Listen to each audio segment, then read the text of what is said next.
തഞ്ചാവൂരേക്കുള്ള യാത്രയിലാണ്. വൈകിട്ട് 10:30 കാരക്കൽ എക്സ്പ്രസ്സിനാണ് ഞങ്ങൾ തഞ്ചാവൂരേക്കുള്ള യാത്ര തുടങ്ങുന്നത്. കോഴിക്കോട് നിന്നും 1:45 ജനശതാബ്ദിക്ക് തൃശ്ശൂർ എറണാകുളത്തെത്തി. ഇനി ഇവിടുന്ന് തഞ്ചാവൂരേക്കുള്ള ട്രെയിനിന് ഏകദേശം ഒരു 4 മണിക്കൂറോളം സമയമുണ്ട്. അപ്പോൾ പിന്നെ കൊച്ചിക്കൊന്ന് എക്സ്പ്ലോർ ചെയ്യാമെന്ന് വിചാരിച്ചു. എൻ്റെ കൂടെ എൻ്റെ ഫ്രണ്ട് അജുവാൻ ഉണ്ടായിരുന്നു. അവനെ ആക്ച്വലി സെയിം ട്രെയിനിന് അവൻ തിരുവനന്തപുരത്തേക്ക് പോകാൻ വേണ്ടി വന്നായിരുന്നു. അപ്പോൾ ഞങ്ങൾ ഒന്നിച്ചാണ് ഓഫീസിൽ നിന്ന് ഇറങ്ങിയത്.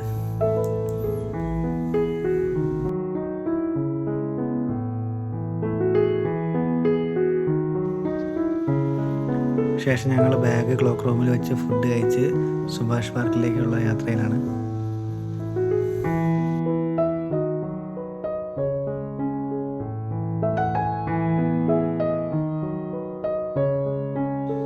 ക്രിസ്മസ് ആയതുകൊണ്ട് തന്നെ സുഭാഷ് പാർക്കൊക്കെ അലങ്കരിച്ച് തുടങ്ങിയിട്ടുണ്ട്. ഇവിടെ വെച്ച് എന്തൊക്കെ പരിപാടികളുണ്ടെന്ന് തോന്നുന്നു. അകത്ത് സ്റ്റേജിൻ്റെ മറ്റു വർക്കുകളൊക്കെ നടക്കുന്നുണ്ട്. രാത്രി ലൈറ്റൊക്കെ ഇട്ടിട്ട് ഇവിടുത്തെ ഒരു ആംബിയൻസ് ഒക്കെ അടിപൊളിയാണ്. അപ്പോൾ ഞങ്ങളതൊക്കെ ഒന്ന് ചുറ്റി കണ്ടു.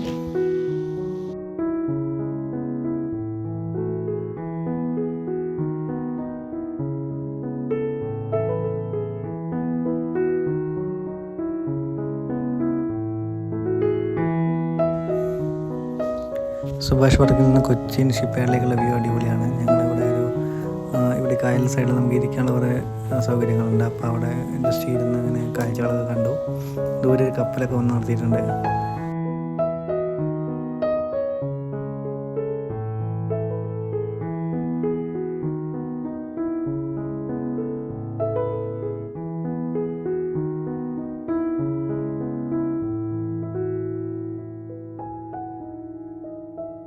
കുറച്ചുകൂടി മുന്നോട്ട് വന്നപ്പോൾ ഇവിടെ വഴിയരികിലൊരു കറുത്ത പൂച്ചയുടെ ഒരു പ്രതിമ ഉണ്ട്.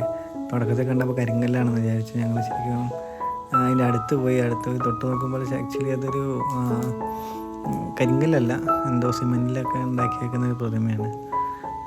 ജസ്റ്റ് ഞങ്ങളൊന്ന് തൊട്ടൊക്കെ നോക്കി.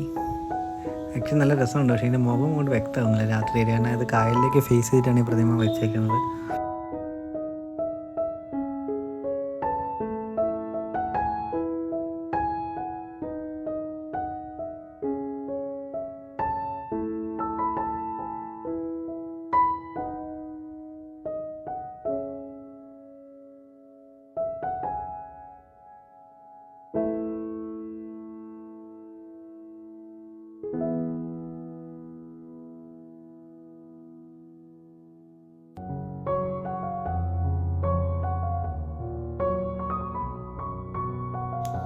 സുഭാഷ് പാർക്കിലെ കാഴ്ചകളൊക്കെ കണ്ട് ഇനി ബ്രോഡ്വേയിലേക്കാണ് അടുത്ത യാത്ര.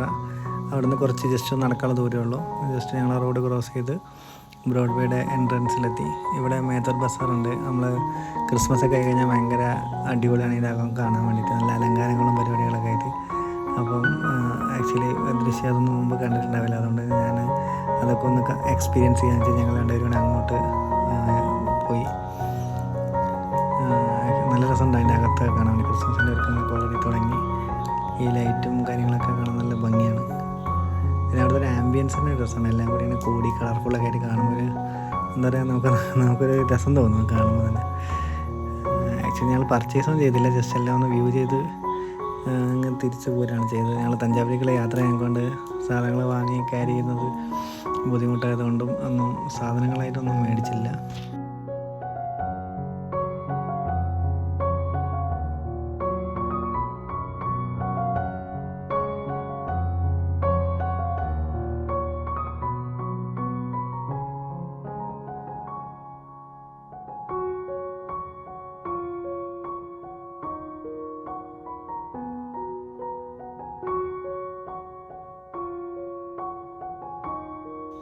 ശേഷം മേജർ മാർക്കറ്റിന് പുറത്തിറങ്ങി വീണ്ടും മെറൈൻ ഡ്രൈവിലേക്ക് പോയി. മെറൈൻ ഡ്രൈവിൽ ജസ്റ്റ് ട്രെയിൻ വരാൻ സ്റ്റാർട്ട് ചെയ്യണമെങ്കിൽ ഇനിയും ടൈം ഉണ്ടായിരുന്നു. അപ്പോൾ ജസ്റ്റ് ഞങ്ങൾ അവിടെ ഒരു അരമണിക്കൂർ ഇരുന്ന് കഥകളൊക്കെ പറഞ്ഞിരുന്നു. അതിനുശേഷം ഒരു ഓട്ടോ പിടിച്ച് നേരെ റെയിൽവേ സ്റ്റേഷനിലേക്ക്.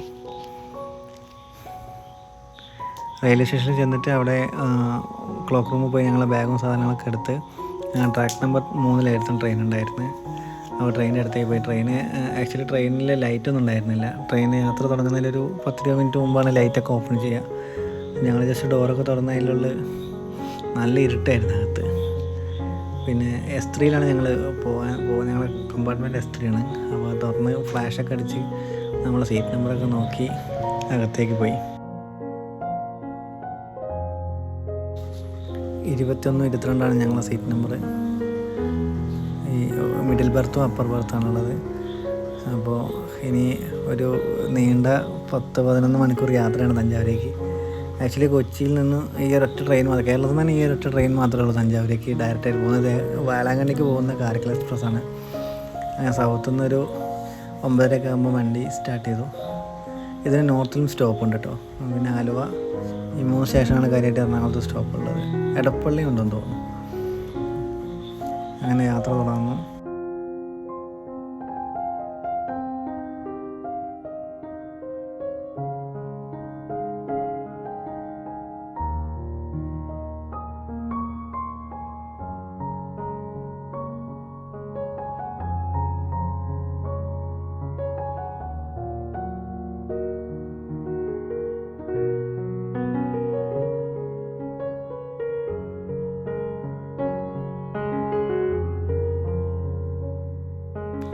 ഏകദേശം ഒരു കോയമ്പത്തൂരൊക്കെ ആയപ്പോൾ ഞാൻ വളർന്ന് പുറത്തിറങ്ങി ഇങ്ങനെ ജസ്റ്റ് ഒരു ചായ കുടിച്ചിങ്ങനെ നടക്കായിരുന്നു. കുറച്ച് കഴിയുമ്പോൾ ദൃശ്യം എണീച്ച് വന്നു. ഞങ്ങൾ കുറച്ച് വർത്താനൊക്കെ പറഞ്ഞിരുന്നു. പിന്നെ ട്രെയിൻ ഏകദേശം ഈറോടെ തന്നെ ആയിരുന്നു. ആക്ച്വലി ഞാൻ പഠിച്ചത് ഈറോഡ് ആയതുകൊണ്ട് കുറേ നൊസ്റ്റാൾജിക് കാര്യങ്ങളൊക്കെ ഞങ്ങൾ സംസാരിച്ച് നിന്നു. ഈറോഡ് റെയിൽവേ സ്റ്റേഷനിൽ ഇറങ്ങി ജസ്റ്റ് ആ ബോർഡിൻ്റെ അടുത്ത് ഫോട്ടോ ഒക്കെ എടുത്ത് അങ്ങനെ വീണ്ടും യാത്ര തുടർന്ന് ഏകദേശം 6:30 ആയപ്പം ഞങ്ങൾ കരൂർ ജംഗ്ഷനെത്തി. കരൂരിൽ നിന്ന് പിന്നെ സീറ്റൊക്കെ മടക്കി ഏതാണ്ട് നേരം വെളുത്തായിരുന്നു. പുറത്തെ കാഴ്ചകളൊക്കെ കണ്ടിങ്ങനെ ഇരിക്കുകയാണ്. ഇനി അടുത്ത വീഡിയോയിൽ ഇതിൻ്റെ തുടർ കാഴ്ചകൾ കാണാം. Thank you for watching.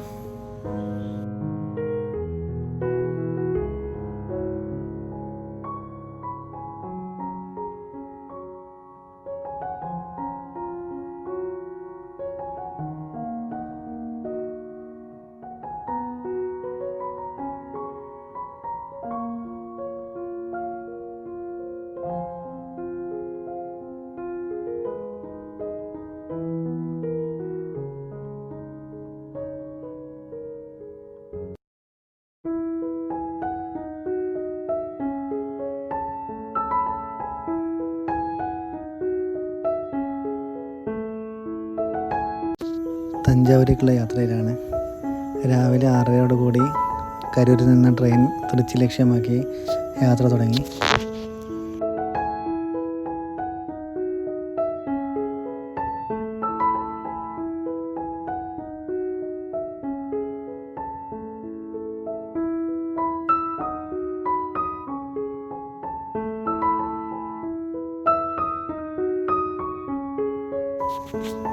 പുലർച്ചെയുള്ള കരൂരിൻ്റെ കാഴ്ചകൾ അതിമനോഹരമാണ്.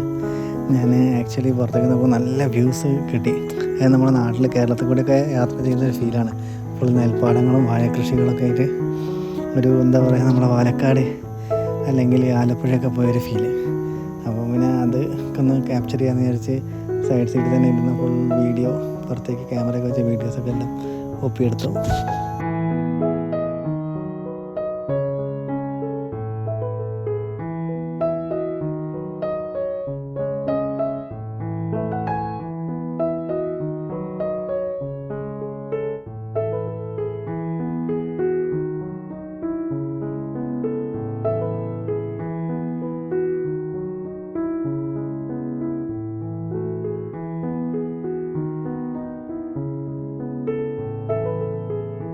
അങ്ങനെ യാത്ര തുടർന്ന് ഏകദേശം ഒരു 8 മണിയോടുകൂടി ട്രെയിൻ തൃച്ചി സ്റ്റേഷനെത്തി. തൃച്ചിയിൽ നിന്ന് ബോഗി മാറ്റിയിട്ട് ഡയറക്ഷൻ മാറിയിട്ടാണ് വാഹനം, അതായത് ട്രെയിൻ ഓടുന്നത്. അപ്പോൾ അവിടെ ഏകദേശം ഒരു 10-15 മിനിറ്റോളം ഹാൾട്ട് ഉണ്ടായിരുന്നു ഈ എൻജിൻ മാറ്റാൻ വേണ്ടിയിട്ട്. ഇവിടെയൊക്കെ നന്നായിട്ട് മഴയൊക്കെ പെയ്തൊരു അടിപൊളി കാലാവസ്ഥയായിരുന്നു, തണുപ്പൊക്കെ ആയിട്ടുള്ളൊരു കാലാവസ്ഥയായിരുന്നു.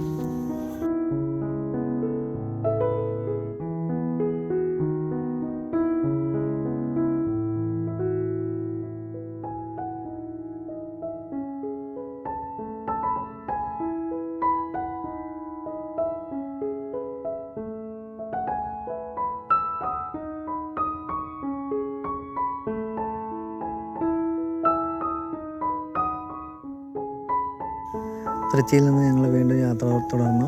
പോകുന്ന വഴിക്ക് കുറേ ജലാശയങ്ങളും പാടങ്ങളും ഒക്കെ ആയിട്ടുള്ളൊരു നല്ല വ്യൂ ആയിരുന്നു. ആക്ച്വലി തൃച്ചി എത്താൻ നേരത്ത് തൃച്ചി ഫോർട്ട് എന്ന് പറഞ്ഞൊരു സ്റ്റേഷനുണ്ട്.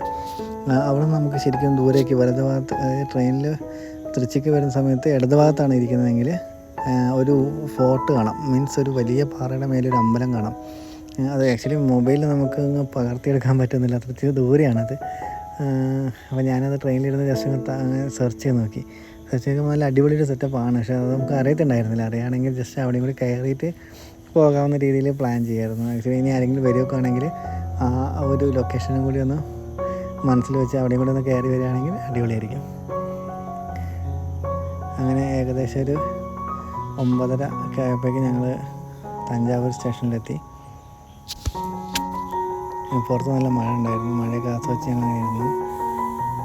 ഇവിടെ വരുന്ന വഴിക്കൊക്കെ പല സ്ഥലങ്ങളിലായിട്ട് ഞാൻ ഈ ഒരു കളറ്, അതായത് ഈ റോസ് കളർ പൂവ് ഉണ്ടായിരുന്നു. ഒരുപാട് ഏരിയയിൽ റെയിൽവേ സ്റ്റേഷൻ്റെ സൈഡുകളിലൊക്കെ ഇങ്ങനെ മൊത്തത്തിൽ പൂത്തിരിപ്പുണ്ട്. നല്ല രസമുണ്ട് വരുമ്പോൾ കാണാൻ വേണ്ടിയിട്ട്.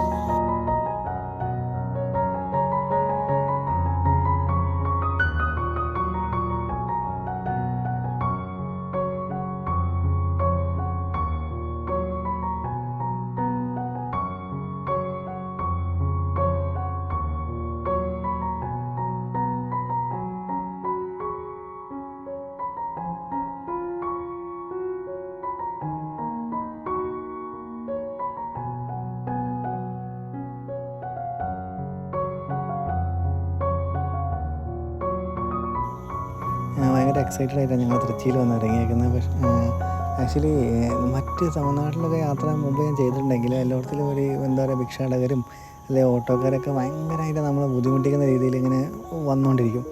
അവരിങ്ങനെ ക്യാൻവാസ് ചെയ്യാൻ വന്നുകൊണ്ടിരിക്കും. പക്ഷേ ഇവിടെ അങ്ങനത്തെ ഒരു പ്രശ്നമില്ല. ഭയങ്കര കാം ആൻഡ് ക്വയറ്റായിട്ടുള്ള സ്ഥലം. അതുപോലെ തന്നെ ഈ റെയിൽവേ സ്റ്റേഷനൊക്കെ മോടി കൂട്ടിക്കൊണ്ടിരിക്കുകയാണ്. ഇതിൽ മറ്റേ കൽമണ്ഡപങ്ങളും കാര്യങ്ങളൊക്കെ ഉണ്ടാക്കിക്കൊണ്ടിരിക്കുകയാണ്. ഞങ്ങൾ ജസ്റ്റ് പുറത്തേക്ക് ഭാര്യൊരു ശല്യമല്ല. മറ്റ് ചെന്നൈയിലൊക്കെ പോവുകയാണെങ്കിലും അല്ലെങ്കിൽ ഈ റോഡാണെങ്കിൽ തന്നെ പുറത്തേക്ക് ഇറങ്ങി കഴിഞ്ഞാൽ എപ്പോഴും ഈ ഓട്ടോക്കാരെ കൊണ്ട് ഭയങ്കര ശല്യമാണ്. അപ്പോൾ ഇവിടെ അങ്ങനത്തെ ഒരു ബുദ്ധിമുട്ടുമില്ല. ഭയങ്കര എന്താ പറയുക, നമ്മുടെ നാട്ടിൽ ട്രെയിൻ ഇറങ്ങുന്ന ഒരു ഫീലിൽ നമുക്കിറങ്ങാം. ഇപ്പോൾ ഇവിടെ ശരിക്കും നമുക്ക് ബാഗൊക്കെ ഇവിടെ തന്നെ വെച്ചിട്ട് പോകാൻ പറ്റും. അതുപോലെ തന്നെ ഇവിടെ നമുക്ക് കുളിക്കണമെങ്കിൽ ഏതാണ്ട് ഒരു 30 രൂപ കൊടുത്താൽ കുളിക്കാം. അതുപോലെ തന്നെ ഇവിടെ ഒരു AC ലോഞ്ചും കാര്യങ്ങളൊക്കെ ഉണ്ട്. അതിനോട് ചേർന്നിട്ട് ഈ ബാഗ് വെക്കണമെങ്കിൽ ഒരു ബാഗിന് 25 രൂപ വെച്ചിട്ട് നമുക്ക് വേണമെങ്കിൽ ബാഗ് അവിടെ വെച്ചിട്ട് ജസ്റ്റ് പുറത്തേക്ക് ഒന്ന് കറങ്ങി വരാം. ഞങ്ങൾ ശരിക്കും അവിടെ നിന്ന് ഫ്രഷായി പിന്നെ അതിന് ശേഷം ബാഗ് അവിടെ വെച്ച് ജസ്റ്റ് പുറത്തേക്കൊന്ന് കറങ്ങാൻ വന്നു.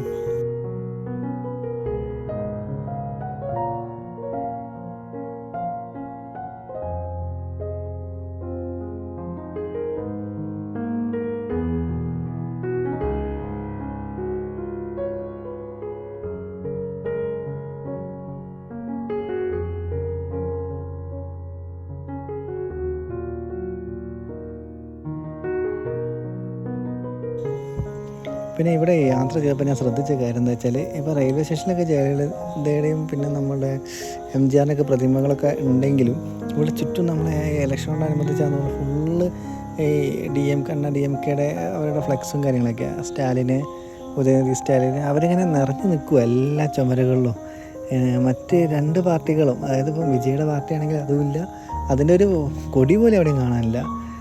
അതുപോലെ തന്നെ ഇതുമില്ല, ജയലളിതയുടെ അവരുടെ DMKയുടെ മറ്റ് കാര്യങ്ങൾ, അതായത് അവരുടെ കൊടികളോ കാര്യങ്ങളൊന്നും അതും കാണാനില്ല. ഇതാണ് ഞങ്ങൾ താമസിച്ച റൂം. ഇതിൻ്റെ ഓപ്പോസിറ്റ് ജോയി ആൽക്കാസ് ഉണ്ട് കേട്ടോ. കാശി എന്നാണ് അതിൻ്റെ പേര്. ഇവന് ഏകദേശം ഒരു ദിവസത്തേക്ക് 1400 രൂപയാണ് റെൻറ്റ്. AC റൂമാണ്. അപ്പോൾ ജസ്റ്റ് ഞങ്ങൾ റൂമിൻ്റെ അകത്തൊക്കെ ഒന്ന് കയറി കണ്ടു.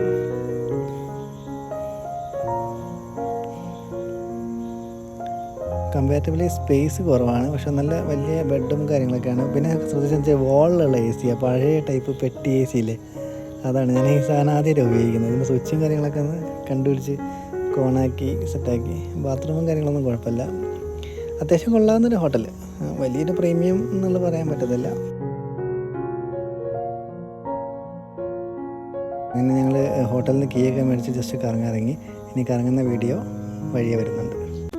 തഞ്ചാവൂർ യാത്രയുടെ 2ാം ദിവസത്തെ 2ാമത്തെ വീഡിയോ ആണിത്. അങ്ങനെ ഹോട്ടലിൽ ചെക്ക് ഇൻ ചെയ്തതിന് ശേഷം ഞങ്ങൾ കീയൊക്കെ മേടിച്ച് ജസ്റ്റ് കറങ്ങാൻ വേണ്ടി ഇറങ്ങിയേക്കുവാണ്. അങ്ങനെ നന്നായിട്ട് എന്തെങ്കിലും കഴിക്കണം. ആക്ച്വലി നല്ല വിശന്നിരിക്കുമായിരുന്നു. റെയിൽവേ സ്റ്റേഷൻ്റെ ഭാഗത്ത് മാത്രം നല്ല ഹോട്ടലുകൾ, നല്ല വൃത്തിയുള്ള ഹോട്ടലുകളോ കാര്യങ്ങളൊന്നും ഉണ്ടായിരുന്നില്ല. അങ്ങനെ ഞങ്ങൾ ബസ് സ്റ്റാൻഡിൻ്റെ അടുത്തുള്ള ആര്യഭവനിലേക്കാണ് പോകുന്നത്. ഇവിടെ നമ്മൾ ആരെങ്കിലും തഞ്ചാവൂർ യാത്ര വരികയാണെങ്കിൽ ഏറ്റവും നല്ല ഹോട്ടൽ എന്ന് പറയാവുന്നൊരു ഹോട്ടലാണ് ആര്യഭവൻ. നല്ല സർവീസാണ്, നല്ല ക്ലീൻ അടിപൊളി ഫുഡുമാണ്. പിന്നെ നല്ലൊരു എന്താ പറയുക, ഒരു റേറ്റൊക്കെ ഇച്ചിരി കൂടുതലാണ് കേട്ടോ സത്യം പറഞ്ഞാൽ. എന്നാലും നല്ല ഫുഡാണ്. അത് ഇവിടെ വന്നിട്ട് നമുക്ക് നല്ല ഫുഡ് കഴിക്കാമെന്നുള്ളൊരു അതുണ്ടെങ്കിൽ ഏറ്റവും നല്ല ഓപ്ഷനാണ് ആര്യാസ്.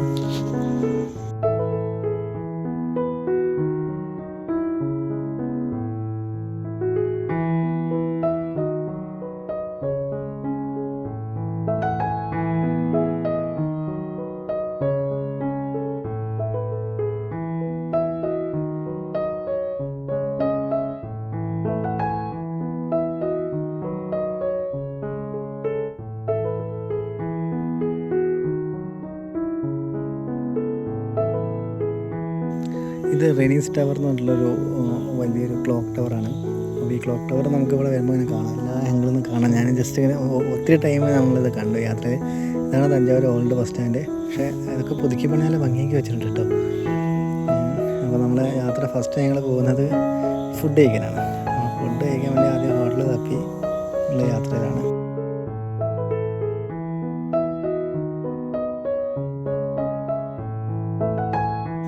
ഓൾഡ് ബസ് സ്റ്റാൻഡിൻ്റെ ബാക്ക് ഭാഗത്താണ് ഈ ആര്യാസ് ഭവൻ, ആര്യാസ് ഹോട്ടൽ.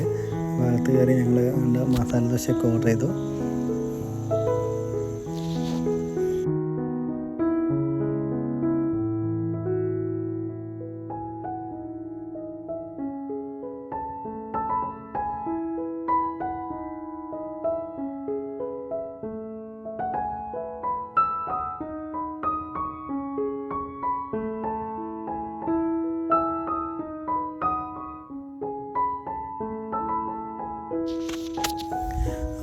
അതുപോലെ തന്നെ ഈ ഹോട്ടലിൽ ഒരുപാട് സ്വീറ്റ്സ് വെച്ചിട്ടുണ്ട്. ഇവിടെ ഭയങ്കര ഫേമസ് ആണെന്ന്, സ്വീറ്റ്സ് ഭയങ്കര ഫേമസ് ആണെന്ന് തോന്നുന്നു.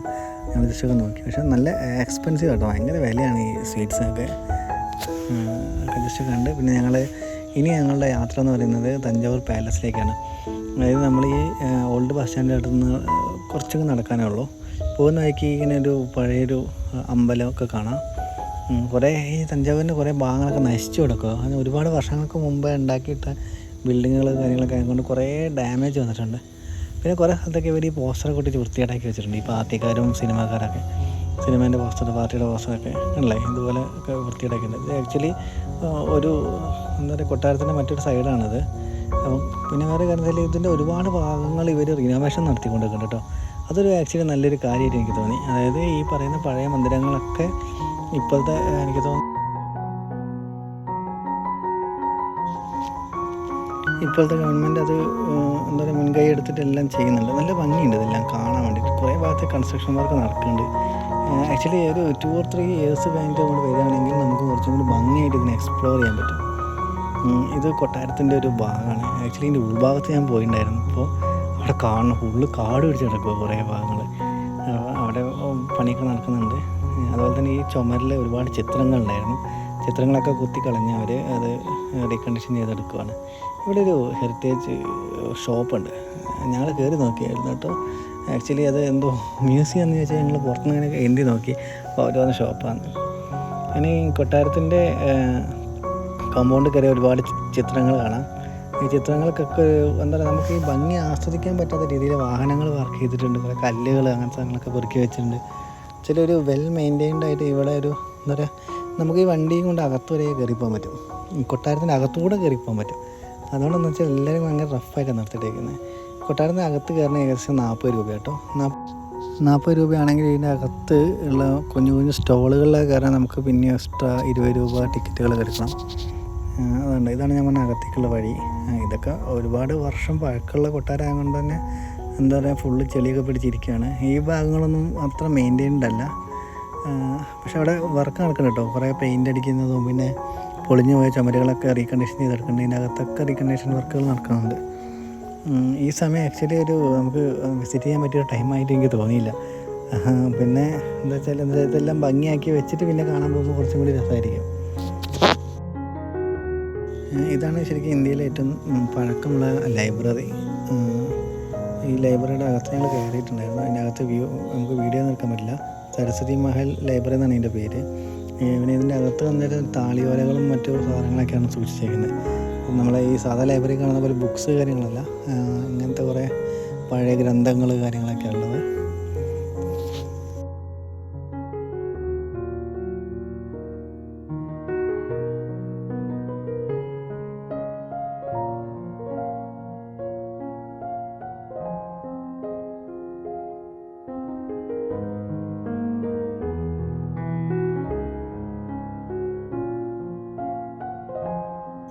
ഇതാണ് പാലസിൻ്റെ മെയിൻ ബിൽഡിംഗ്. ഇതിന് മുകളിൽ ഒരു വൃത്തികെട്ട ചിത്രം വരച്ച് വെച്ചിട്ടുണ്ട്. ഇതെന്തായാലും പഴയ ചിത്രം അല്ലാന്ന് കാണുമ്പോൾ തന്നെ മനസ്സിലാവും, കാരണം ഒരു ക്വാളിറ്റി ഇല്ലാത്തൊരു പെയിൻറ്റിങ് ആയിരുന്നു അത്. പക്ഷേ ബെൽ ടവറൊക്കെ അടിപൊളിയാണ്, അതൊക്കെ നല്ല കണ്ടീഷനാക്കി പെയിൻ്റൊക്കെ അടിച്ച് വെച്ചിട്ടുണ്ട്.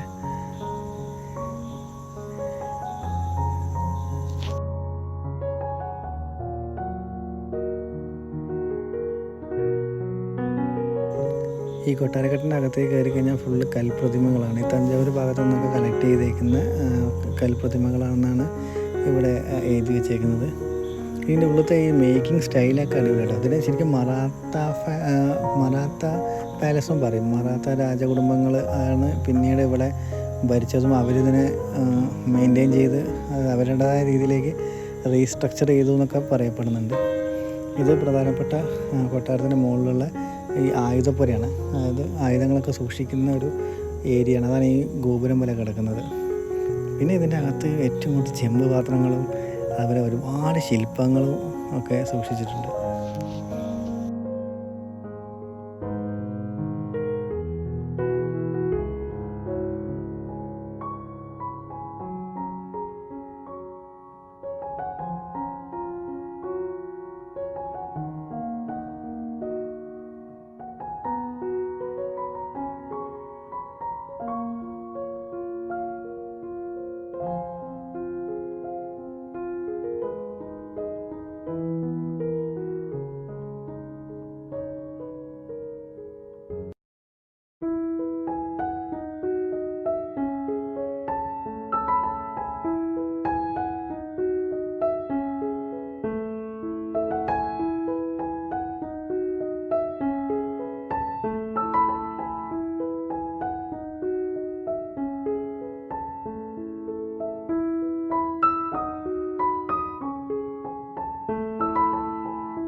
പിന്നെ എനിക്ക് കൊട്ടാരത്തിൻ്റെ ഫസ്റ്റ് ഫ്ലോറിൽ ഒരു സ്കള്ളുണ്ട്.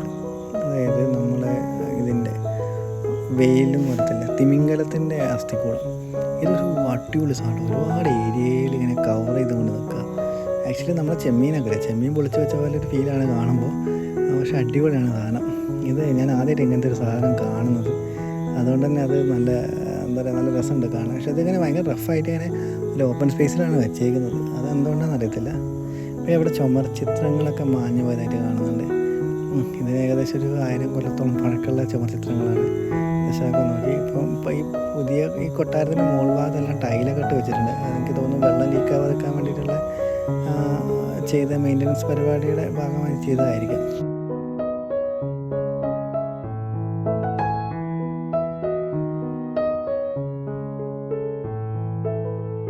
പിന്നെ ഇതിനകത്തുള്ള സ്റ്റെയർ കേസൊക്കെ വളരെ എന്താ പറയുക, വീതി കുറഞ്ഞ സ്റ്റെയർ കേസ്. 2 പേർക്ക് കഷ്ടിച്ച് പോകാനുള്ളൊരു സ്പേസേ ഉള്ളൂ.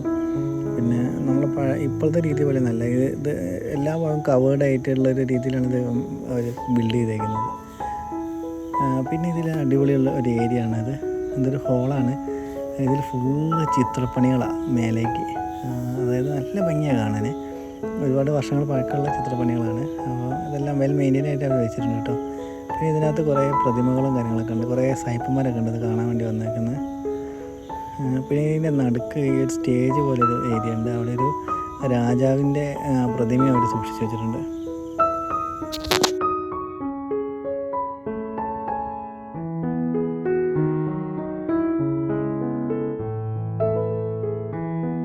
പിന്നെ കുറച്ച് മൺപാത്രങ്ങളും മറ്റ് സാധനങ്ങളൊക്കെ ഉണ്ട്. പിന്നെ ഇതുപോലത്തെ പ്രതിമകൾ വലിയ കളക്ഷൻ തന്നെ ഉണ്ട്. ആക്ച്വലി ഇതൊക്കെ ഒരുപാട് നൂറ്റാണ്ടുകൾ പഴക്കമുള്ളത്. അതിൻ്റെ അടിയിൽ ഓരോന്നിൻ്റെയും ഡിസ്ക്രിപ്ഷനൊക്കെ അവർ എഴുതി വെച്ചിട്ടുണ്ടായിരുന്നു. അങ്ങനെ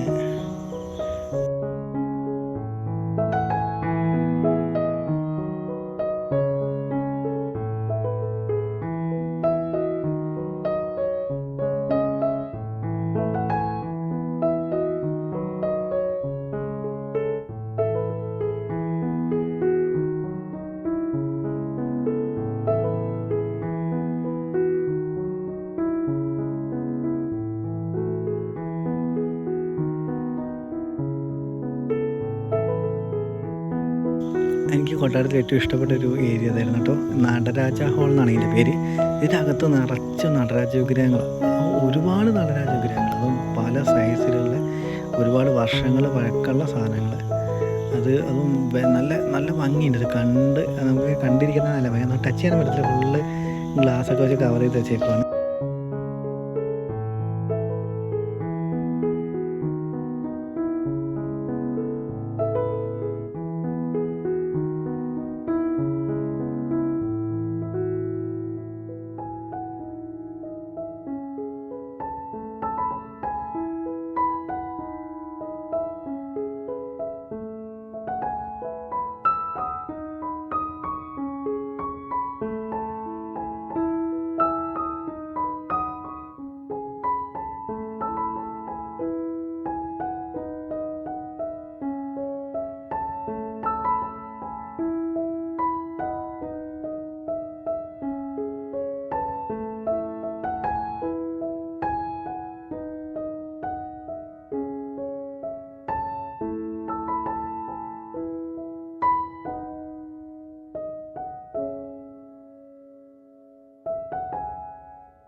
നടരാജ ഹാളിൽ നിന്ന് ഞങ്ങൾ ഫോട്ടോ ഒക്കെ എടുത്ത് ജസ്റ്റ് പുറത്തേക്ക് ഇറങ്ങി.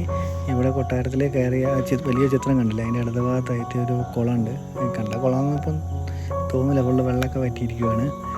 അത് പണ്ട് രാജ്ഞിമാർ ഉപയോഗിച്ചിരുന്ന കുളമാണൊക്കെയാണ് ഇവിടുത്തെ ഗൈഡ് പറഞ്ഞത്. ഞങ്ങൾ അതിൻ്റെ അകത്തൊക്കെ ജസ്റ്റ് ഒന്ന് ഇറങ്ങി നോക്കി.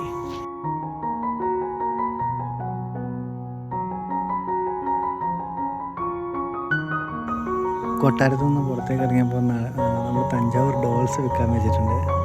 ജസ്റ്റ് അതിൻ്റെ വിലയൊക്കെ ചോദിച്ചു, ഭയങ്കര എക്സ്പെൻസീവാണ് ഈ തഞ്ചാവൂർ ഡോളിനിവിടെ. പിന്നെ ഞങ്ങൾ കൊട്ടാരത്തിൻ്റെ മറ്റ് ചില ഭാഗങ്ങളിലേക്ക്, ദർബാർ ഹാള് ഒക്കെ സ്ഥിതി ചെയ്യുന്ന ഭാഗത്തേക്ക് പോയി. ഇവിടെ ഒരു ചെറിയ ചെറിയ കൗണ്ടേഴ്സിലൊക്കെ നമ്മൾ 20 രൂപ കൊടുത്തു കഴിഞ്ഞാൽ ഇവിടെ കുറേ നമ്മളെ പഴയ ആൻറ്റിക് സാധനങ്ങളൊക്കെ സൂക്ഷിച്ച് വെച്ചിട്ടുണ്ട്. അതൊക്കെ ഇങ്ങനെ നമുക്ക് കാണാൻ പറ്റും.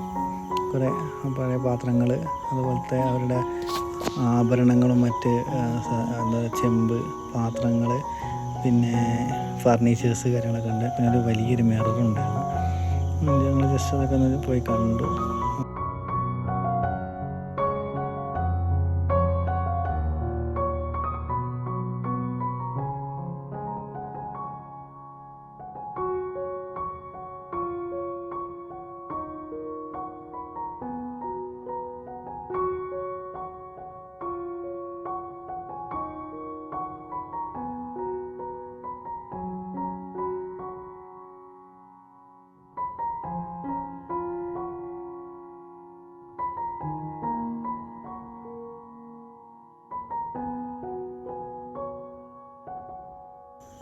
പിന്നെ ഇവിടെ കുറച്ചും കൂടി ആകർഷകമായി തോന്നിയത് തഞ്ചാവൂർ പെയിൻറ്റിങ്സ് ആണ്.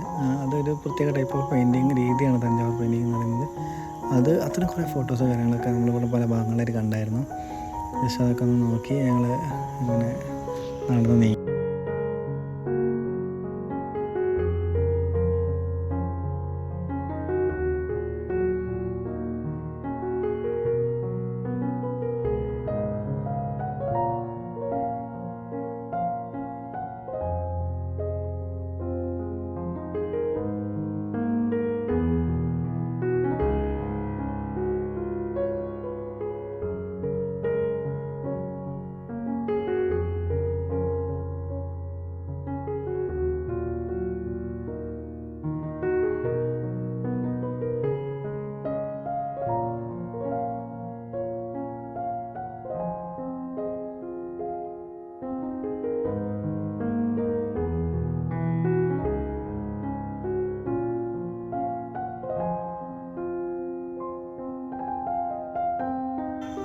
പിന്നെ ഈ കൊട്ടാരത്തിനകത്ത് എനിക്ക് കുറച്ചുകൂടി രസമായി തോന്നി നമ്മൾ രവിവർമ്മയുടെ പെയിൻറ്റിങ്സൊക്കെ വെക്കാൻ വെച്ചിട്ടുണ്ട്. ആക്ച്വലി ഇത് ഒറിജിനലൊന്നുമല്ല, ഇത് എന്താ പറയുക കോപ്പി പെയിൻറ്റിങ്സ് അല്ലേ, നമ്മൾ പ്രിൻ്റ് എടുത്തിട്ട് ഫ്രെയിം ചെയ്ത് വെച്ചേക്കുന്നത്. അതുപോലെ തന്നെ ഡോൾസും തഞ്ചാവൂർ ഡോൾസും വെക്കാൻ വെച്ചിട്ടുണ്ട്. പക്ഷെ ഭയങ്കര റേറ്റ് ആട്ടോ സാധനത്തിനൊക്കെ. നമുക്ക് ഇതൊക്കെ ഒരു ഓവർ റേറ്റഡ് ആയിട്ടാണ് എനിക്ക് തോന്നിയത്.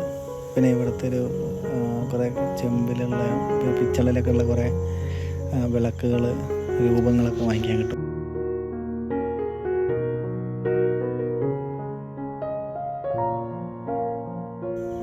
ഞാൻ നേരത്തെ പുറത്തുനിന്നൊരു വീഡിയോ കാണിച്ചില്ല, ഒരു ഏരിയ കാണിച്ചിട്ടുണ്ട്, അതിൽ കാർഡ് പിടിച്ചേക്കുന്നത് അതിൻ്റെ ഉൾഭാഗമായിട്ടത്. അപ്പോൾ ഇതിൽ അപ്സ്റ്റെയറിൽ കയറി കഴിഞ്ഞാൽ നമുക്ക് കുറേ രാജാക്കന്മാർ ഉപയോഗിച്ച പഴയ കുറേ ഫർണിച്ചേഴ്സ്, പിന്നെ ഒരു ഡ്രസ്സ്, അങ്ങനത്തെ കുറേ കാര്യങ്ങൾ ഇവിടെ ഒരു മ്യൂസിയം വരെ വെച്ചിട്ടുണ്ട്. ഇതിനകത്ത് വരെ 20 രൂപയാണ് ഒരാൾക്ക്. പിന്നെ എനിക്ക് ഇതിനകത്തൊരു പ്രത്യേകത തോന്നുന്നത് വെച്ചാൽ ഇതിൻ്റെ അകത്തുനിന്ന് ഒരു എസ്കേപ്പ് വേണ്ട, ഒരു ടണലുണ്ട് പുറത്തേക്ക്. അപ്പോൾ ആ ടണൽ സംഭവം രസമുണ്ട് കേട്ടോ പരിപാടി. പക്ഷേ ടണലിനകത്ത് കയറിയപ്പോഴാണ് ശരിക്കും അകത്തേ കയറിയില്ല, ഞങ്ങൾ ജസ്റ്റ് ഫ്ലാഷ് ഓണാക്കി വെച്ചേ ഉള്ളൂ. പിന്നെ അതെന്താണെന്ന് വെച്ചാൽ ഇതിൻ്റെ അകത്ത് നിറയെ വവ്വാലാണ്. വവ്വാൽ നിറഞ്ഞു കിടക്കും, അങ്ങനെ തൂങ്ങി കിടക്കുന്നത്. അവർ പറഞ്ഞ് നമുക്ക് അകത്ത് കയറാം, പക്ഷേ ഞങ്ങളകത്ത് കയറിയില്ല. സ്മെല്ലൊക്കെ അടിച്ചാണ്ട് അടുക്കാൻ പറ്റുന്നില്ല. ഇതാണ് സംഭവം. അപ്പോൾ വവ്വാൽ തൂങ്ങി കിടക്കുന്നതിന് കാണാം, കണ്ടല്ലേ. അങ്ങനെയൊക്കെയാണ്, ഇതൊക്കെയാണ് ഇന്നത്തെ കാഴ്ചകൾ. അപ്പോൾ ഞാൻ അടുത്ത വീഡിയോയിൽ ബാക്കി കാണാം തഞ്ചാവൂർ വിശേഷങ്ങൾ. തഞ്ചാവൂർ യാത്രയുടെ 2ാം ദിവസത്തെ 3ാമത്തെ വീഡിയോ ആണിത്. ഇതിൽ ഞങ്ങളൊരു വീണ മേക്കിംഗ് ഏരിയ ഉണ്ട് ഇവിടെ. അപ്പോൾ അതിനെ ലക്ഷ്യമാക്കി പോവുകയാണ്. അപ്പോൾ ഞങ്ങൾക്ക് വഴി അറിയാതെ കൂടെ ഇവിടെ നിന്ന് ഓട്ടോ ചേട്ടനെ കിട്ടി. ഒരു പാവ മനുഷ്യനാണ് കേട്ടോ. പുള്ളി ഞങ്ങളിവിടെയൊക്കെ ചുറ്റി കാണിച്ചു. മതിയളകൻ എന്നാണ് പുള്ളിയുടെ പേര്. അപ്പോൾ അത് ഞങ്ങൾ ഇത് പല പല സെക്ഷനായിട്ടാണ് ഈ വീണ മേക്കിങ്. ഇപ്പോൾ ഒരു റഫായിട്ടുള്ള ഏരിയ ഒരു സ്ഥലത്ത് ഉണ്ടാക്കുന്ന, ഫിനിഷിങ് വർക്ക് വേറെ സ്ഥലത്തുനിന്ന്, അങ്ങനെയാണ് ഇതിൻ്റെ പ്രോസസ്സ്. അപ്പോൾ ഇത് റഫായിട്ടുള്ള ഏരിയ, അവിടേക്കാണ് ഞങ്ങൾ ആദ്യം വന്നത്. ഇവിടെ വീണയുടെ അതായത് മോൾഡും കാര്യങ്ങളൊക്കെ മരത്തിൽ കൊത്തി ഉണ്ടാക്കുന്നൊരു ഏരിയയാണ്. ഇവിടെ ജസ്റ്റ് ഒന്ന് വിസിറ്റ് ചെയ്തു.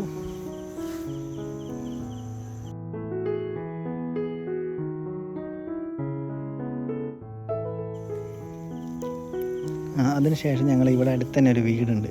അവിടുത്തെ ഒരു 10 മിനിറ്റ് പോകാനുള്ള ദൂരം പോലും ഇല്ല.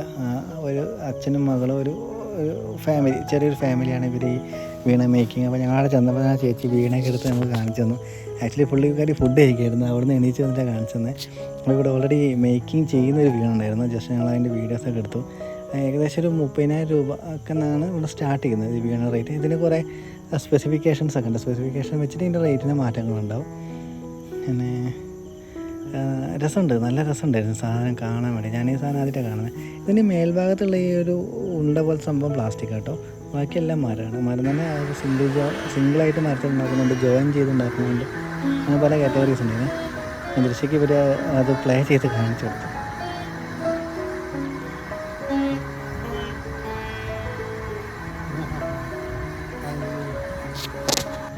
ദൃശ്യക്ക് അത് പ്ലേ ചെയ്ത് കാണിച്ചു കൊടുത്തു. പിന്നെ അതിന് ശേഷം അവർ അവിടെ ഇരുന്നിട്ട് അത് പ്ലേ ചെയ്യാൻ വേണ്ടിയിട്ട് ക്ഷണിച്ചു.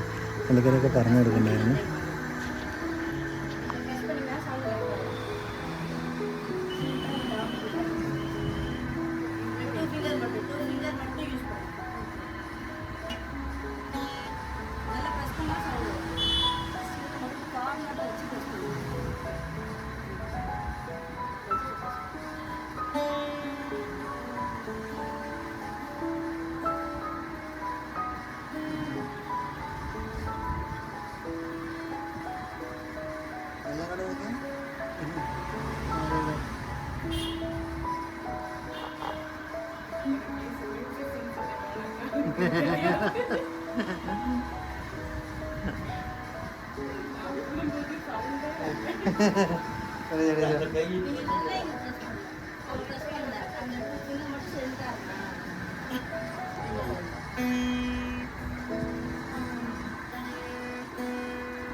ഇങ്ങനെ വെളിയിലേക്ക് എല്ലാം കയറ്റി പോകുമോ?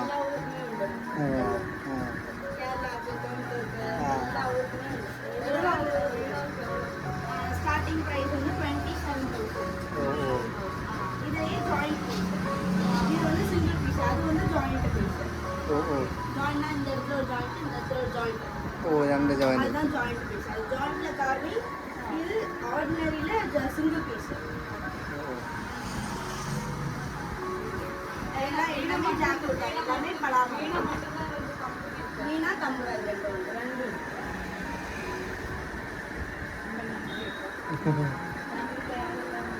மூணு பேர், நானும் அம்மா. அதான் இது பேரு சுபாஷ். വീണ മേക്കിങ്ങും അതിൻ്റെ പ്രോസസ്സൊക്കെ കണ്ടതിന് ശേഷം ഞങ്ങൾ വീണ്ടും യാത്ര തുടങ്ങി. ഇനി നമ്മൾ ലക്ഷ്യം ഈ അമ്പലത്തിലേക്ക് പോകുന്നതാണ്. ബിഗ് ടെമ്പിളിലേക്കുള്ള യാത്രയാണ് ഇനി അടുത്ത വീഡിയോയിൽ. അപ്പോൾ ആദ്യം ഞങ്ങൾക്ക് റൂം പോയിട്ട് ഒന്ന് ഫ്രഷ് ആയിട്ട് ഒന്ന് ഡ്രസ്സൊക്കെ ചേഞ്ച് ചെയ്ത് ഒരു ട്രഡീഷണൽ ലുക്കിൽ വേണം കൊണ്ട് വരാൻ വേണ്ടിയിട്ട്. അപ്പോൾ ഇനി അമ്പലത്തിലേക്കുള്ള യാത്രയുടെ വീഡിയോ കാണാം.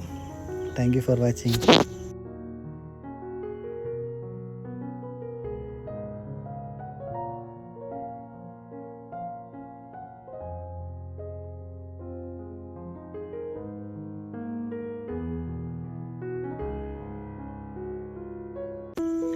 തഞ്ചാവൂർ യാത്രയുടെ 2ാം ദിവസം ബിഗ് ടെമ്പിളിലേക്കുള്ള യാത്രയിലാണ്.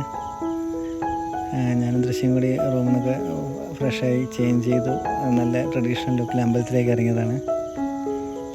പോകുന്ന വഴിക്ക് മുല്ലപ്പൂ വാങ്ങണമെന്ന് പറഞ്ഞാൽ മുല്ലപ്പൂ വാങ്ങാൻ വേണ്ടിയിട്ട് റോഡ് സൈഡിൽ കടയിൽ കയറി ഒക്കെ ഒരു മുളം പൂവൊക്കെ തന്നു. 50 രൂപയാണ് ഒരു മുളം പൂവിന്.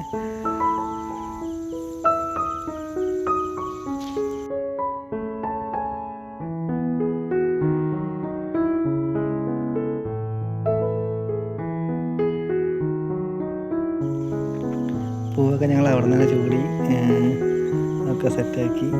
നല്ല മഴ പെയ്യുണ്ടായിരുന്നു. ആക്ച്വലി എല്ലാവരും തഞ്ചാവൂർ പോകുമ്പോൾ വെയിലാണെന്ന് പറയാറ്. ഞങ്ങൾക്ക് നല്ല മഴയായിരുന്നു. മഴ എന്ന് പറഞ്ഞാൽ നന്നായി നനഞ്ഞ് ചീഞ്ഞ അവസ്ഥയായിരുന്നു.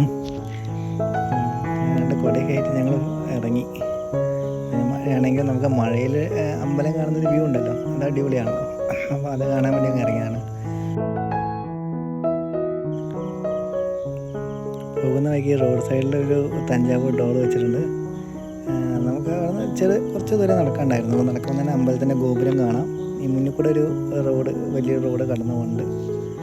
പിന്നെ റോഡൊക്കെ ക്രോസ് ചെയ്ത് ഞങ്ങൾ അമ്പലത്തിന് അടുത്തെത്തി. ഈ വലിയൊരു ഗർത്ത, ഈ അമ്പലത്തിന് ചുറ്റും നല്ലൊരു ഗർത്താണ്. എനിക്കൊന്ന് പണ്ടത്തെ കാലത്ത് ഭയങ്കര സെക്യൂരിറ്റി പർപ്പസിനായിട്ട് ഗർത്ത ഉണ്ടാക്കി വെച്ചതാണെന്ന് തോന്നുന്നു. പിന്നെ കുറേ വിദേശികളും മറ്റ് ടൂറിസ്റ്റുകളും ഒക്കെ ഇവിടെ ആ സമയത്ത് വിസിറ്റ് വന്നിട്ടുണ്ടായിരുന്നു. പിന്നെ കുറേ മലയാളീസ് ഉണ്ടായിരുന്നു. ഞങ്ങൾ റെയിൽവേ സ്റ്റേഷനിൽ എവിടെ നോക്കിയാലും മലയാളീസ് ഉണ്ടായിരുന്നു ആക്ച്വലി.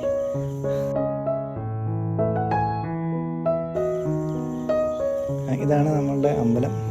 ഇതിൻ്റെ അകത്ത് ഇത് പുറത്തുനിന്നുള്ള കോമ്പൗണ്ട് വാളാണ്. അതിനുശേഷം വീണ്ടും ഒരു ഒരു ഓപ്പണിംഗ് ഉണ്ട്. അതിന് ഇടയ്ക്ക് നമുക്ക് അവിടെ ഷൂ ഒക്കെ എടുത്ത് വെക്കാൻ വേണ്ടിയിട്ടൊരു ഏരിയ ഉണ്ട്. നമുക്ക് അവിടെ ചെന്ന് കഴിഞ്ഞാൽ ഷൂ ഒക്കെ 2 രൂപയുള്ളൂ ഷൂ വെക്കാൻ വേണ്ടിയിട്ട്. അതായത് ഒരു ചാക്ക് പോലെ സാധനം ചാക്കിൻ്റെ അകത്ത് എടുത്ത് വെച്ചിട്ട് അവിടെ തൂക്കിയിടുക. അതാണ് അവരുടെ ഒരു പ്രൊസീജിയർ.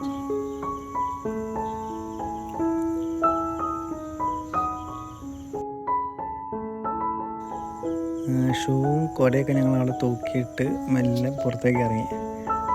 ആക്ച്വലി മഴ ഉണ്ടെങ്കിലും കുട ചൂടി പോകുന്നതിൻ്റെ ഒരു ബുദ്ധിമുട്ടുണ്ട്. നമുക്ക് വീഡിയോ എടുക്കാനും നടക്കാനൊക്കെ ഭയങ്കര ബുദ്ധിമുട്ടാണ്. അതുകൊണ്ട് എന്താ പറയുക, കുടയും ഞങ്ങൾ ആ കവർത്തിനിട്ട് ജസ്റ്റ് മഴയെ കൊണ്ടങ്ങ് ഇറങ്ങി. ഇതാണ് അമ്പലത്തിലേക്ക്. 1000 വർഷങ്ങൾക്ക് മുമ്പ് ഉണ്ടാക്കിയതാണെങ്കിൽ ഭയങ്കര സെക്യൂരിറ്റിയോട് കൂടിയാണ് ഈ ബിൽഡിങ്, അതായത് ഈ അമ്പലത്തിൻ്റെ ഈ സമുച്ചയം ഉണ്ടാക്കിയിരിക്കുന്നത്. ആദ്യം ഒരു വലിയ ഗർത്തം, പിന്നെ ഒരു കോമ്പൗണ്ട് വാൾ, പിന്നെ ഒരു എന്താ പറയുക ഒരു നമുക്കൊരു കവാടം പോലെ ഉണ്ട്, സെക്കൻഡായിട്ട് കവാടമുണ്ട്. അതിന് ശേഷമാണ് ഈ മെയിൻ അമ്പലത്തിലേക്കുള്ള ആക്സസ് വരുന്നത്, അതായത് ചുറ്റമ്പലത്തിലേക്കുള്ള ആക്സസ് വരുന്നത്.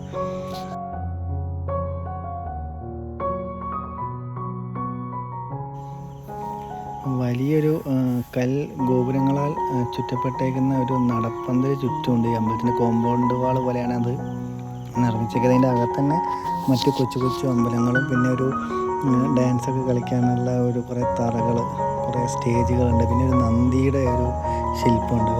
ഇത് ഇന്ത്യയിൽ തന്നെ ഏറ്റവും വലിയ നന്ദിയുടെ ശില്പമാണെന്ന് പറയുന്നത്. നമുക്ക് അവിടെ നിന്ന് കുറിയൊക്കെ തരും, ഭസ്മാണ്. കുറിയൊക്കെ വാങ്ങി ഞങ്ങൾ തൊട്ട് പിന്നെ അവിടെ നിന്ന് കുറച്ച് ഫോട്ടോസൊക്കെ എടുത്ത് ഞങ്ങൾ. പിന്നെ അതിൻ്റെ അകത്ത് വലത് ഭാഗത്തായിട്ട് ഒരു കുഞ്ഞമ്പലമുണ്ട്, ദേവീ ക്ഷേത്രം എന്ന് തോന്നുന്നു. അവിടെ കുറേ ദേവീ രൂപങ്ങളൊക്കെ ഉണ്ടായിരുന്നു. ഇതാണ് നമ്മളെ മെയിൻ അമ്പലത്തിൻ്റെ സമുച്ചയം. ഇതിൻ്റെ അകത്ത് ശിവലിംഗമാണ്, നമ്മൾ ശിവനാണ് ഇവിടുത്തെ പ്രതിഷ്ഠ. അപ്പോൾ ഞങ്ങൾ ജസ്റ്റ് ഇതിൻ്റെ മുൻഭാഗത്ത് ഞങ്ങൾ ജസ്റ്റ് ഒന്ന് കയറിയപ്പോൾ എന്ന് വെച്ചാൽ അവിടുത്തെ തിരക്കായിരുന്നു. അപ്പോൾ ചുറ്റും ഒന്ന് കണ്ടിട്ട് അകത്തേക്ക് കയറാൻ വെച്ചു. പിന്നെ കുറച്ച് കഴിയുമ്പോൾ ഇരുടായി കഴിഞ്ഞാൽ നമുക്ക് പുറത്തുള്ള കാഴ്ചകൾ ഈ ഡേ ലൈറ്റിൽ കാണാൻ പറ്റില്ല. അതാണ് പിന്നെ ഞങ്ങൾ ചുറ്റമ്പലം ഒന്ന് ആദ്യം കാണാൻ വേണ്ടി ഇറങ്ങി. ഇത് ആക്ച്വലി ഭയങ്കര അടിപൊളിയാണ്. അതിൻ്റെ വ്യൂവും ഒരു മൊത്തത്തിൽ സ്ട്രക്ചർ കാണുന്നതിന് അടിപൊളിയാണ്. പിന്നെ ഇതെങ്ങനെ ഉണ്ടാക്കി, എങ്ങനെ മേക്ക് ചെയ്തോ നമുക്ക് അവിടെ ചെന്ന് കഴിഞ്ഞാൽ ഒരു ഐഡിയയും കിട്ടത്തില്ല. കാരണം അത്രയും എന്താ പറയുക, കലാപരമായ എല്ലാ കഴിവുകളും ഉപയോഗിച്ചിട്ടുണ്ടാക്കിയൊരു അമ്പലമാണിത്. ഇന്നത്തെ കാലത്തൊന്നും ആർക്കും ഇങ്ങനത്തെ ഒരു വലിയ സ്ട്രക്ചർ ഉണ്ടാക്കാൻ പറ്റുമെന്ന് എനിക്ക് തോന്നുന്നില്ല. കാരണം അതും ഫുള്ളായിട്ട് കരിങ്കല്ലിൽ. ഈ അമ്പലത്തിന് ഏകദേശം 1000 വർഷത്തിന് മേലെ പഴക്കമുണ്ടെന്നാണ് പറയുന്നത്. അപ്പോൾ അതിൻ്റെ ഒരു ബിൽഡ് ക്വാളിറ്റി അല്ലെങ്കിൽ അവരുടെ ഒരു എന്താ പറയുക, ലോങ് ടൈം ഇത് എക്സിസ്റ്റ് ചെയ്ത് നിൽക്കാൻ വേണ്ടിയിട്ട് അവർ കാണിച്ചിരിക്കുന്ന ഒരു എൻജിനീയറിങ്ങിൻ്റെ ഒരു എന്താ പറയുക, പീക്ക് ലെവലിലുള്ള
ഏകദേശം 6:30 ആയപ്പോൾ ഇവിടെ ലൈറ്റൊക്കെ ഇട്ടു. ലൈറ്റൊക്കെ ഇട്ടപ്പോൾ ഇതിൻ്റെ ഒരു ഏരിയനെ മാറി. അതായത് വ്യൂവിൻ്റെ ഒരു എക്സ്ട്രീം ലെവൽ നമുക്ക് കണ്ടിങ്ങനെ എന്താ പറയുക, കണ്ണിനെ കുളിർമയേക്കുന്ന വിഷ്വൽസ് വരുന്നില്ല, അതുപോലത്തെ ഒരു വൈബായിരുന്നു. അതിൻ്റെ ലൈറ്റിംഗ് പരിപാടി അടിപൊളിയാണ്. ആക്ച്വലി ആകാശത്തിൻ്റെ നീല കളർ നമ്മൾ മഴ പെയ്തത് കൊണ്ട് വെള്ളത്തിൽ ഇങ്ങനെ റിഫ്ലക്റ്റ് ചെയ്യുന്നുണ്ടായിരുന്നു. അത് കാണാൻ നല്ല ഭംഗിയുണ്ട്. ഞങ്ങളിവിടെ നിന്ന് നടന്ന് വീഡിയോ എടുക്കുമായിരുന്നു ഫുള്ളായിട്ട്. ആക്ച്വലി എൻ്റെ ചരിത്രത്തിൽ പറയുന്നത് വെച്ചാൽ ഇവിടെ എപ്പോഴും 1000-ലോ അങ്ങനെ മേലെ സ്റ്റാഫുകളൊക്കെ ഇതിൻ്റെ ഒരു, അതായത് ഈ ചോള രാജാക്കന്മാർ ഭരിച്ചിരുന്ന കാലത്ത് ഉണ്ടായിരുന്നെന്നും, പിന്നെ ഇവിടെ ഡാൻസ് കലാപരമായുള്ള കാര്യങ്ങൾക്ക് വേണ്ടിയിട്ടാണ് ഈ അമ്പലവും പരിസരമൊക്കെ അന്നത്തെ കാലത്ത് അവർ ഉപയോഗിച്ചിരുന്നത്. വലിയ വലിയ ഉത്സവങ്ങളും ഡാൻസ് പരിപാടികളൊക്കെ നടത്തിയിരുന്ന സ്ഥലമായിരുന്നു എന്നാണ് പറയപ്പെടുന്നത്.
കുറച്ച് ഇരുടായപ്പോൾ ഞങ്ങൾ ഈ അമ്പലങ്ങൾ ഇതിൻ്റെ അകത്ത് തന്നെ കുഞ്ഞു കുഞ്ഞു അമ്പലങ്ങൾ എല്ലാ അമ്പലത്തിലും കയറി വിസിറ്റ് ചെയ്തു, എല്ലാ അമ്പലത്തിലും കയറി തൊഴുതു. എന്നിട്ട് പുറത്തേക്ക് ഇറങ്ങി. ഞങ്ങൾ പിന്നെ മെയിൻ അമ്പലത്തിനകത്ത് കയറി. പക്ഷെ അവിടെ നമുക്ക് വീഡിയോ ഷൂട്ടിങ് അങ്ങനെ അലൗഡ് അല്ല.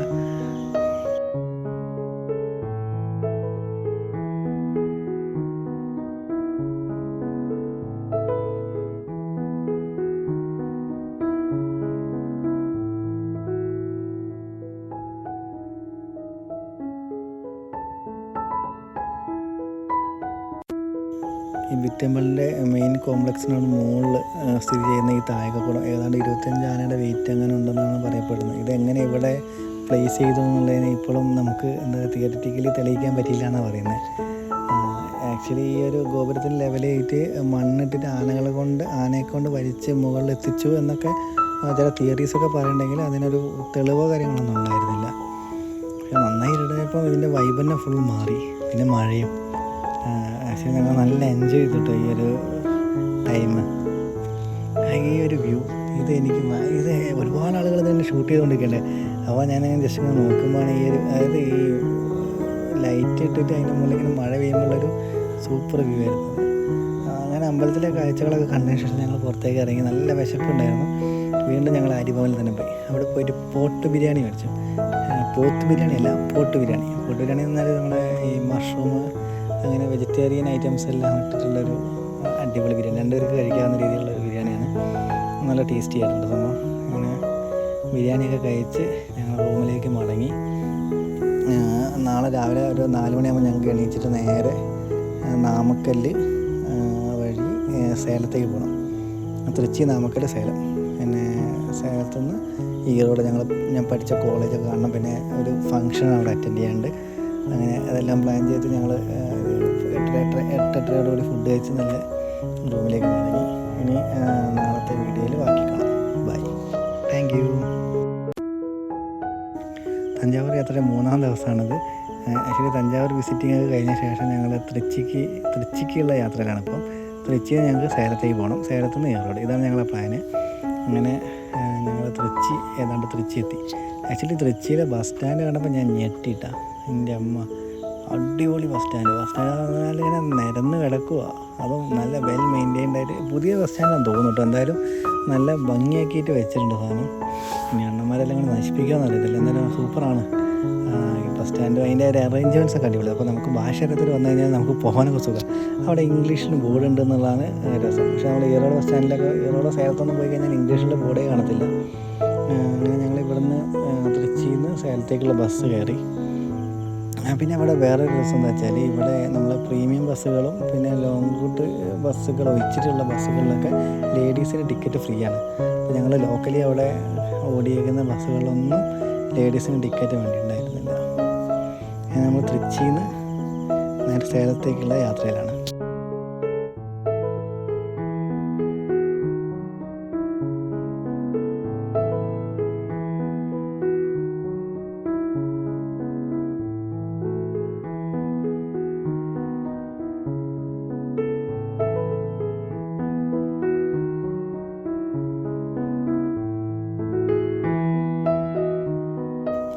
5 മണിക്കൂർ യാത്രക്കൊടുവിൽ ഞങ്ങൾ സേലത്തെത്തി.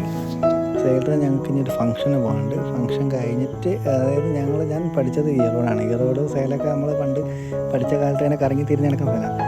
അപ്പം അവിടെ അടുത്ത് ഒരു അമ്പലമുണ്ട്, 1000 ശിവലിംഗ ക്ഷേത്രം എന്ന് പറഞ്ഞിട്ട്.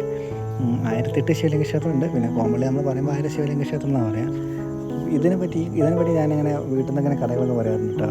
അപ്പോൾ ഇത് കാണണമെന്നൊരാഗ്രഹം ഇങ്ങനെ ദൃശ്യം പറഞ്ഞു. അപ്പോൾ നമ്മൾ എന്നാൽ ഏതായാലും നമ്മളിവിടെ വരികയല്ലേ, അപ്പോൾ ഇവിടെയൊക്കെ ഒന്ന് കണ്ടിട്ട് പോകാം. കോളേജിൽ പഠിച്ച കാലത്ത് ഞാൻ പല തവണ ഇവിടെ വന്നിട്ടുണ്ട്. ആക്ച്വലി ഈ ഒരു ആംബിയൻസ് അടിപൊളി കേട്ടോ. ഒരു ഒഴിഞ്ഞൊരു മല നിറച്ചും ശിവലിംഗങ്ങളും നടുക്കൊരു അമ്പലവും കാര്യങ്ങളൊക്കെയാണ് ഇവിടുത്തെ ഒരു പ്രത്യേകത. ഇത് നമ്മൾ ഈറോഡ് സേലം റൂട്ടിലുള്ള വിനായക മിഷൻ കോളേജല്ലേ, അതിൻ്റെ ഓപ്പോസിറ്റ് ആട്ടോ.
അങ്ങനെ 1000 ശിവലിംഗ ക്ഷേത്രത്തിൻ്റെ കാഴ്ചകളൊക്കെ കണ്ട് ഞങ്ങൾ ഇവിടുന്ന് നേരെ ഇനി വട്ടമലയ്ക്ക് പോവാം.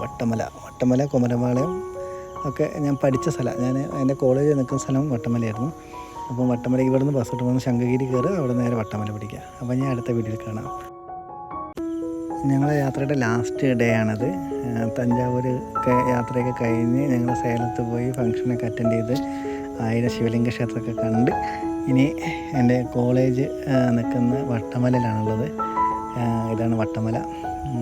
ഇവിടെയൊക്കെ ഞങ്ങൾ പഠിച്ചിരുന്ന കാലത്ത് ഒരുപാട് വട്ടം കറങ്ങി നടന്ന സ്ഥലമാണ്.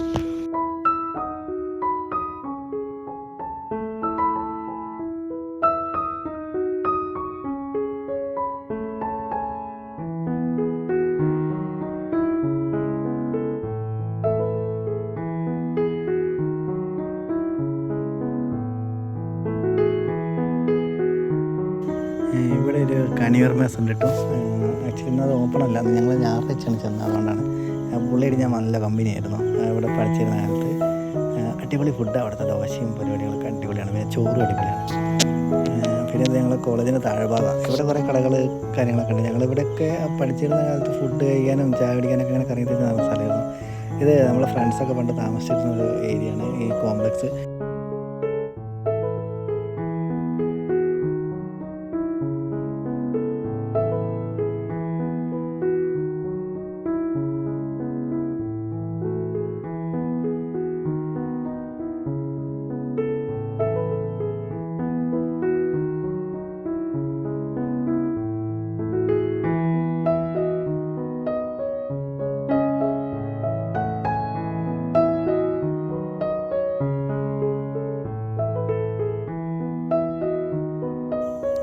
എൻ്റെ കോളേജിൻ്റെ പേര് JKK Nataraja college of engineering and technology ആണ്. ഞങ്ങളെ കോളേജിൻ്റെ അകത്ത് തന്നെ ഒരു 4-5 കോളേജുകൾ ഇങ്ങനെ മിക്സ് ആയിട്ടുള്ള ഒരു കോമ്പൗണ്ടാണ്. ഡെൻ്റൽ കോളേജ് ഉണ്ട്, BDS ഒക്കെ പഠിപ്പിക്കുന്ന ഡെൻ്റൽ കോളേജ് ഉണ്ട്, പിന്നെ എഞ്ചിനീയറിംഗ് കോളേജ് ഉണ്ട്, MBA കോളേജ് ഉണ്ട്, പിന്നെ ആർട്സ് ആൻഡ് സയൻസ് കോളേജ് ഉണ്ട്, ഫാർമസി കോളേജ് ഉണ്ട്, നേഴ്സിംഗ് കോളേജ് ഉണ്ട്. മൊത്തം 6 കോളേജുകളുള്ളൊരു വലിയ കോംപ്ലക്സ് ആണത്.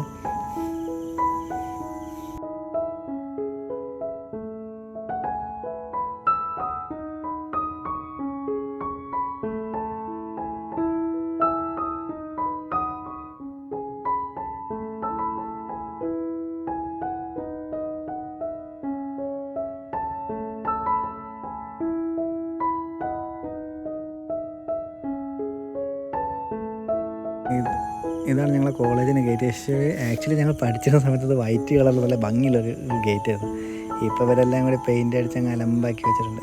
ഞാൻ സെക്യൂരിറ്റിയോട് ചോദിച്ചു, പക്ഷേ അകത്തേ കയറാൻ പറ്റത്തില്ല. ഈ വീക്ക് ഓഫ് ഡേ ആയതുകൊണ്ട്, പിന്നെ അകത്ത് ഹോസ്റ്റലും കാര്യങ്ങളൊക്കെ ഉള്ളതുകൊണ്ട് നമുക്കങ്ങനെ വിസിറ്റേഴ്സിന് അങ്ങനെ കയറാൻ പറ്റില്ല എന്ന് പറഞ്ഞു അവർ. ജസ്റ്റ് ഞങ്ങൾ പുറത്ത് ഫോട്ടോസൊക്കെ എടുത്തു, കുറേ വീഡിയോസൊക്കെ എടുത്തു. പിന്നെ 4 കൊല്ലം ഇങ്ങനെ